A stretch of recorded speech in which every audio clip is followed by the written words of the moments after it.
Bonjour, bienvenue en direct sur C17 Info. Là, nous sommes sur le vieux port de La Rochelle où souffle un petit air d'été indien et où démarre le Festival de la Fiction TV aujourd'hui. Et nous sommes en compagnie de Stéphane Strano. Bonjour Stéphane. Bonjour.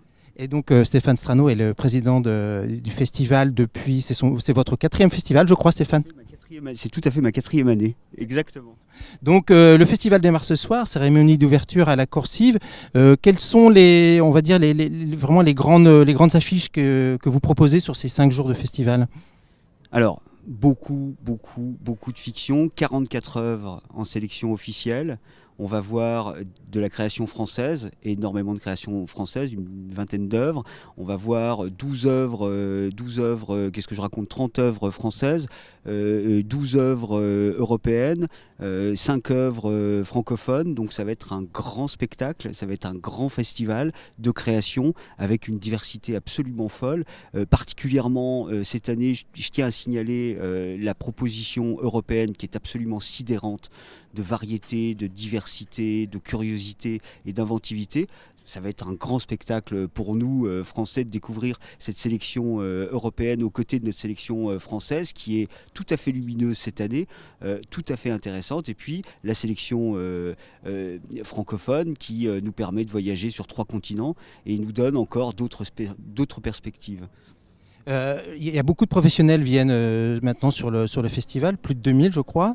Par contre, qu'est-ce qu'on peut indiquer au public ? Parce que c'est ouvert au public. Et comment le public, lui, peut assister aux projections ? Parce que c'est important. On voit qu'il y a déjà beaucoup de fans qui sont là autour des tentes, donc ils veulent voir les gens et aussi aller voir les œuvres de fiction. Rien de plus simple, il y a des programmes à disposition avec les horaires au Cinéma du Dragon de l'ensemble des projections. Le grand public est le bienvenu, c'est important pour l'ensemble des professionnels et des stars présentes de rencontrer leur public. On se souvient que la télévision, cette rencontre est rare et elle est donc essentielle. La Rochelle finit le geste magique puisque sur le Vieux-Port, on peut rencontrer tout le monde, on peut voir des films en projection totalement gratuite pendant toute la semaine. Il y a des grandes projections événements chaque soir présentées par toutes les chaînes nationales. Et puis vendredi, il y a des séances de signature et je sais que les Rochelais, les habitants du département de la région viennent en nombre pour rencontrer leurs stars. Donc les mystères de l'amour vendredi et puis les feuilletons quotidiens des grandes chaînes. Demain nous appartient, Un si grand soleil et Plus belle la vie en signature samedi dans l'après-midi. Exactement.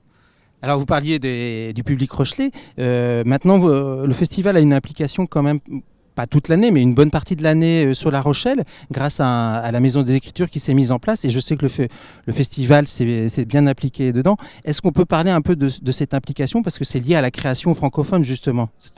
Alors, c'est La Rochelle qui nous inspire tout ça, parce qu'il fait bon vivre à La Rochelle. Ça me permet de parler de 2 sujets, d'écologie et de création. Et c'est vrai que la résidence des écritures francophones de La Rochelle, qui existe maintenant depuis 3 ans, qui reçoit des lauréats d'un grand nombre de fonds, des fonds de la SACD, du CNC, des fonds OCS et d'autres lauréats qu'on attend encore. Donc c'est un travail qu'on pratique avec la ville de La Rochelle. Nous, on s'occupe de la valeur audiovisuelle de cette résidence de toutes les écritures. Et il y aura, j'espère, d'autres écritures. Ça va devenir un lieu ouvert au public. Ça, c'est formidable pour le festival de voir que la ville de La Rochelle se dote d'un lieu où les créateurs peuvent se concentrer et travailler. Et on ouvre ce chemin, on poursuit ce chemin avec la francophonie, puisque on annonce cette année la création de la résidence francophone de Meknès, la petite sœur de la maison mère de la résidence Fort-Louis, pour poursuivre notre cheminement à travers les territoires de la francophonie et de nos cultures mêlées. Et justement, comment ces dernières années, on a vu une explosion quand même de l'offre des séries télévisées, notamment venant des États-Unis puis d'autres pays, grâce notamment à les plateformes de diffusion. Et comment se porte justement la création française ou européenne, puisqu'on est maintenant dans un cadre européen. Comment elle se porte cette création face à cette déferlante quand même ? Alors il y a une déferlante. Il y a une déferlante, il va falloir être vigilant à ce raz-de-marée qui arrive. Alors c'est un raz-de-marée qui va apporter des possibilités créatives énormes. C'est important de le rappeler. C'est important de ne pas se perdre ou de ne pas être noyé dans ce flot. Par ailleurs, la création française se porte très très bien. Elle se porte très très bien parce que elle a des audiences, elle rencontre son public. Les Français aiment la fiction française et le prouvent tous les soirs par les audiences qu'on obtient. La fiction française bat de manière hebdomadaire maintenant et quasi systématique la fiction américaine sur nos chaînes publiques, sur nos chaînes françaises. Et ça n'existait pas il y a 5 ans. Donc il y a un essor. La fiction plaît aux Français. Elle se baigne effectivement dans une Europe tout à fait créative et variée. Le festival invite à regarder l'Europe comme un territoire favorable où la possibilité d'un territoire culturel européen devrait être mis en avant de manière plus forte. Et ça, j'y tiens beaucoup. Et ça fait maintenant donc 4 ans que vous êtes à la tête. Et quand vous êtes arrivé ici en 2016, vous avez pris le premier festival, c'était en 2016. Vous avez répondu à un confrère que vous aviez un coup de cœur, c'est pour Stranger Things. C'est une série qui est apparue cette année-là. Est-ce que vous avez regardé la saison 2 et 3 déjà ?